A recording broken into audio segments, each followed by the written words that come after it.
کی بات کر رہے ہیں بہت ضروری ہے، کیونکہ یہ ہمارے معاشرے کی جڑوں کو کمزور کرتا ہے۔ رؤوف صاحب اور ان کی پوری ٹیم کو، جن میں سبحان صاحب ہیں اور باقی ان کے رفقا جو ہیں، ان سب کو سلوٹ کرتا ہوں کہ یہ جو ہے یہ مشن کوئی مرحلہ وار نہیں ہے، یہ آن گوئنگ سٹرگل ہے۔ جناب رؤوف صدیقی نے بطور وزیر داخلہ کا چارج سنبھالتے ہی پولیس کے معائنہ اجلاس طلب کیے۔ پولیس کے چاق و چوبند دستوں نے انہیں سلامی پیش کی اور اس کے بعد پولیس فورسز کا مورال بلند کرنے کے لیے نہ صرف رؤوف صدیقی نے ان کے جذبہ حب الوطنی کو جگایا، بلکہ انہیں ان کے اہم منصب اور ان کے فرائض اس طرح یاد دلائے کہ سندھ پولیس نے ایسے کارہائے نمایاں انجام دیے جنہیں سندھ کی تاریخ میں ہمیشہ سنہری حروف سے لکھا جائے گا۔ رؤوف صدیقی نے رینجرز اور سیکیورٹی افسران کا اجلاس طلب کیا اور سندھ کے لا اینڈ آرڈر پر گفتگو کرتے ہوئے جرائم پیشہ افراد کی سرکوبی کے لیے فوری قدم اٹھانے کی ہدایات جاری کی۔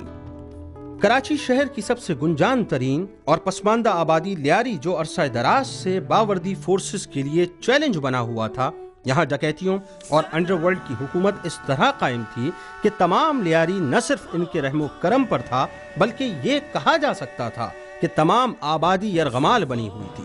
ارشد پپو اور رحمان ڈکیت کا نام ایک خوف کی علامت بن کر لیاری کے عوام کے ذہن و دل پر چھایا ہوا تھا۔ ایسے عالم میں رؤوف صدیقی کی ہدایت پر پولیس فورس نے انتہائی جرت اور شجاعت کا مظاہرہ کرتے ہوئے ڈکیتوں اور انڈر ورلڈ کے خلاف کامیاب آپریشن کیا اور اس طرح لیاری کے عوام نے سکھ کا سانس لیا۔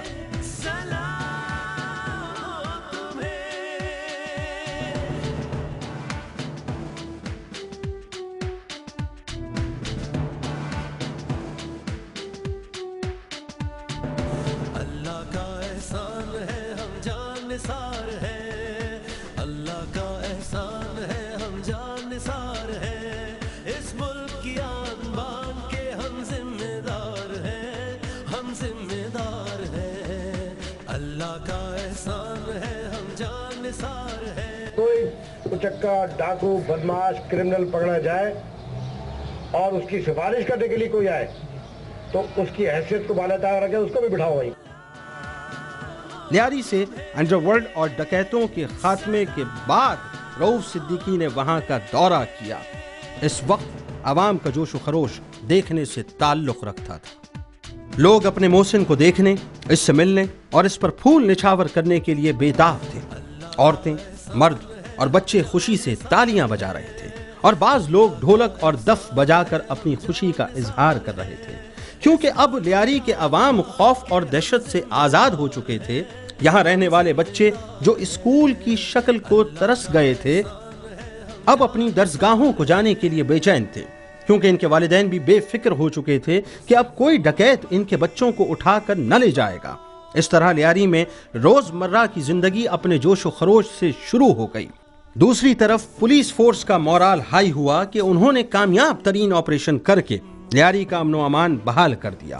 لیاری کی ایک متاثرہ لڑکی نے روتے ہوئے رؤوف صدیقی کا شکریہ ادا کرتے ہوئے کہا، ان دہشت گردوں کی وجہ سے ہم گھر سے باہر نکل نہیں سکتے تھے۔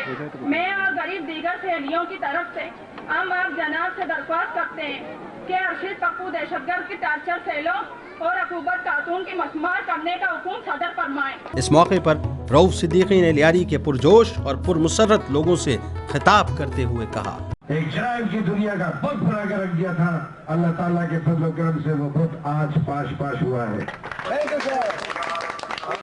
رؤوف صدیقی نے نہ صرف دن بھر عوام کے جان و مال اور عزت و آبرو کی حفاظت کے لیے پولیس فورس کا بھرپور ساتھ دیا، انہوں نے رات کو تھانوں پر اچانک چھاپے مارے۔ یہ چھاپے نہ صرف کراچی بلکہ اندرون سندھ، حیدرآباد، سکھر، نواب شاہ اور دیگر علاقوں پر بھی مارے گئے۔ تھانوں کے رجسٹر چیک کیے گئے، روزنامچوں اور FIR کا جائزہ لیا گیا۔ اس طرح تھانے کا عملہ محتاط ہوا اور جھوٹی FIR اور معصوم و مظلوم لوگوں کو صرف تنگ کرنے اور پیسہ ہتھیانے کی خاطر لاک اپ میں رکھنے کا سلسلہ بند ہوا، بلکہ اس طرح تھانوں میں عملے کی حاضری بھی یقینی ہو گئی اور پولیس فورس پر لوگوں کا اعتماد رفتہ رفتہ قائم ہونے لگا۔